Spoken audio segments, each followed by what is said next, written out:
চাচা বাড়ি তো মনে হয় কাছাকাছি না? হয় ওই যে বড় বিল্ডিংটা ছিল না ওইটাই মনে হয় হইবে। আলহামদুলিল্লাহ। চাচা গাড়ি তো আল্লাহ দিলে ঢাকা শহর বিশাল একটা গাড়ি লই নামছেন, এখন জীবনের নিরাপত্তার দরকার আছে বুঝছেন। জিজ্ঞেস করেন আপনার কি নিরাপত্তা? নিরাপত্তা হইতেছে একটা ইন্স্যুরেন্স যদি আপনার থাকে তাইলে কিন্তু আপনি সারা জীবনের জন্য সেভ। আল্লাহ না করুক আপনি মরে গেছেন অ্যাক্সিডেন্ট করিয়া, তাই ইন্স্যুরেন্সটা থাকলে আপনার পরিবার সেভ। মরিয়ে যাই আমি কয় বড় বইও শান্তি পাইবে। এইটাই হ্যালো গাইস, এই যে পিছনে যে 15 তলা বিল্ডিংটা দেখতে আছেন, এইটার 8 তলায় আমার মামায় থাকে। 3টে বেডরুম, ভিতরে বিভিন্ন মানে ভিআইপি কায়দা সব দেখাবো পর্যায়ক্রমে।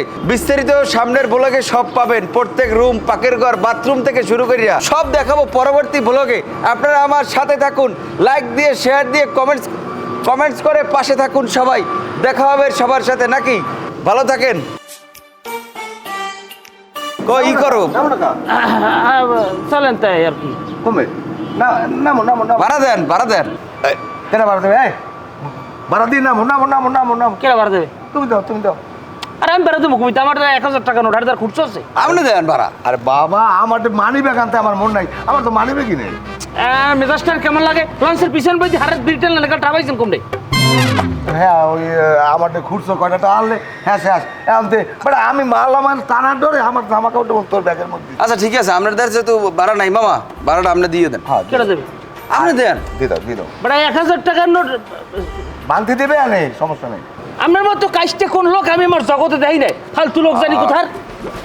এ চাচা ভাড়া কয়টা বাবা? 100 টাকা। কত? 100 টাকা ভাড়া আছে। রিক্সাওয়ালাগুলোকে আপনি ভাড়া লাগে ই করেন কেন? যে কয় টাকা চাইবে দিয়ে দেবেন, সমস্যা নেই। চাচা 10 টাকা দেন বাবা। আরে 10 টাকা লাগবে না। নেই।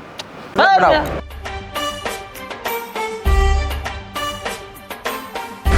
বাহ, আজকে নিজেরে একদম হলিউডের হিরোর মতো লাগতেছে। নিরিবিলি বাসায় কোনো লোকজন নাই, আত্মীয় স্বজন নাই, এই যে- আপদ নাই, বিপদ নাই। আমার হলিউডের হিরো নিজের প্রশংসা করা শেষ হলে আসেন আমরা একটু দুষ্টু মিষ্টি গল্প করি।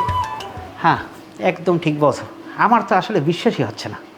এখন মনে মনে কী চাচ্ছে জানো? মনে মনে চাচ্ছে তুমি আমায় নতুন করে আবার হানিমুন করতে।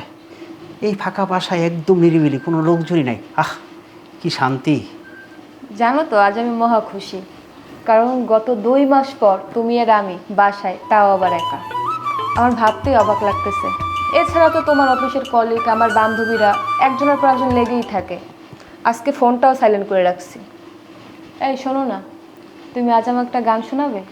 ওই যে আমাদের বিয়ের সময় শুনিয়েছিলে ওইটা। গান? না, আজকে তো মহাকাব্য হবে। ও আচ্ছা, তুমি গান শুনতে চাইছো না?